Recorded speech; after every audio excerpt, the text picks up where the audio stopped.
इस लेक्चर में हम हार्डेस्ट सब्सटेंस के बारे में जानेंगे। जैसा कि हम लोग नॉर्मली सुनते आ रहे हैं कि ये जो कार्बन है ना, उसका एक एलोट्रोप है डायमंड, वो बेसिकली हार्डेस्ट नेचुरल सब्सटेंस है, ठीक है, या हार्डेस्ट नेचुरल मटेरियल है। अब क्यों हम इसको कहते हैं कि भैया ये हार्डेस्ट है, तो हम लोग देखते हैं ना कि स्क्रैच का रेजिस्टेंस कितना है ना। यदि हम उसमें स्क्रैच लगाने की कोशिश करें तो स्क्रैच लगाने के लिए हमको कितना प्रेशर का इस्तेमाल करना पड़ेगा। तो यदि अधिक प्रेशर का इस्तेमाल करना पड़ेगा उस पर स्क्रैच लगाने के लिए, इसका मतलब उसकी हार्डनेस वैल्यू अधिक है। डायमंड के लिए हमेशा से माना जाता रहा है कि ये basically hardest naturally occurring substance है या मटेरियल है ऑन अर्थ, क्योंकि भाई यदि हमको इस पर स्क्रैच लगाना है ना, तो मान लो यदि हम विकर्स हार्डनेस को कंसिडर करते हैं तो 70 से लेकर के 150 गीगा पास्कल है ना। देखो ये गीगा का मतलब हो गया 10⁹, ठीक है, और पास्कल तो आपको पता है यूनिट ऑफ प्रेशर है, मतलब इतना अधिक हमको है ना प्रेशर लगाना पड़ेगा। बाकी तो आप लोग ने एक बात सुनी ही है कि डायमंड कट्स डायमंड, मतलब डायमंड को यदि काटना भी है तो डायमंड ही काट सकता है। अब एक और है सब्सटेंस, ये है वुडजाइट बोरॉन नाइट्राइड। तो कुछ लोग का कहना है कि भाई हम लोग कह रहे हैं कि diamond hardest naturally occurring material है अर्थ में, तो एक तरीके से गलत होना चाहिए, क्योंकि ये जो वुडजाइट बोरॉन नाइट्राइड है ना, ये वॉल्केनिक इरप्शन में क्रिएट होता है।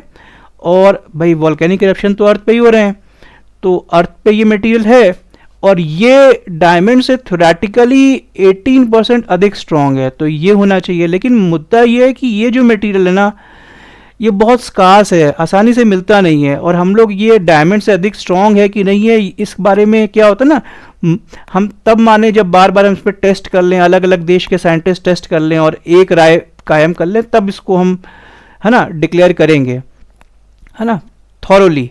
वैसे तो थ्योरेटिकली इसको डायमंड के ऊपर रख दिया गया, लेकिन इसको अभी भी एक तरह से हार्डेस्ट नेचुरली अकरिंग मटेरियल के रूप में है ना अभी हम लोग पूरी तरह से मान्यता नहीं दिए हैं। जब हम लोग हार्डनेस को कंसिडर करते हैं तो सबसे अधिक हार्डनेस में है ना, हार्डनेस स्ट्रेंथ में तो हम लोग ग्रेफीन को देखते हैं। मान लो इसका केवल एक एटम लिया जाए ना, ग्रेफीन में बेसिकली कार्बन का होता है, तो कार्बन का एक फॉर्म है, एलोट्रोप ऑफ कार्बन है, तो एक एटम की हम लोग थिन शीट ले लें भैया, वो स्टील से 200 से अधिक टाइम्स ज़्यादा स्ट्रॉन्गर होती है। ऐसे ही बकी पेपर में क्या होता है ना, हम लोग कार्बन नैनो ट्यूब्स बनाते हैं, ये भी बेसिकली ना बहुत स्ट्रॉन्ग होता है ना। हार्डनेस वैल्यू ग्रेफीन की और बकी पेपर की काफ़ी अधिक होती है। इसके बाद यदि हम लोग बात करें, देखो ग्रेफीन, बकी पेपर है ना, ये सब तो बेसिकली कार्बन की फैमिली के हैं।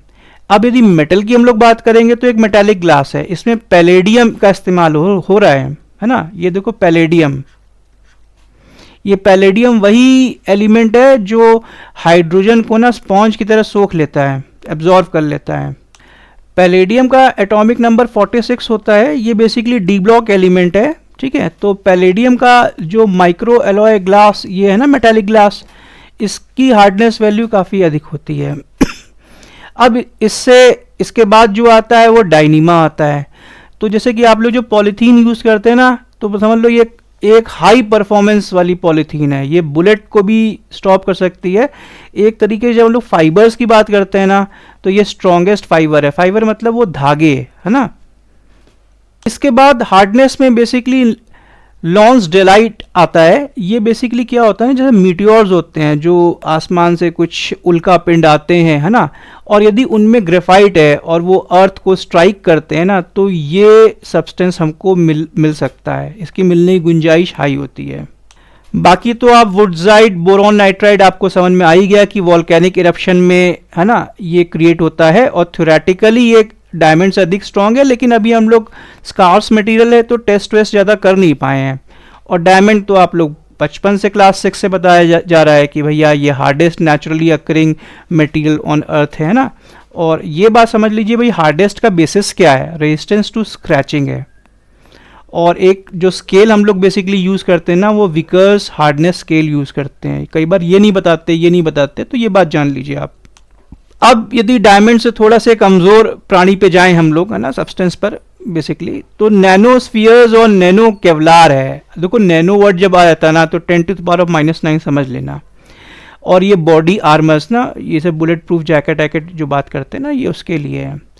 ऐसे ही सिलिकॉन कार्बाइड ये जो मटेरियल है ना, ये टैंक्स के आर्मर्स बनाने में काम आता है। जैसे ब्रिटिश चैलेंजर टैंक है ना, तो बहुत अच्छा माना गया सिलिकॉन कार्बाइड।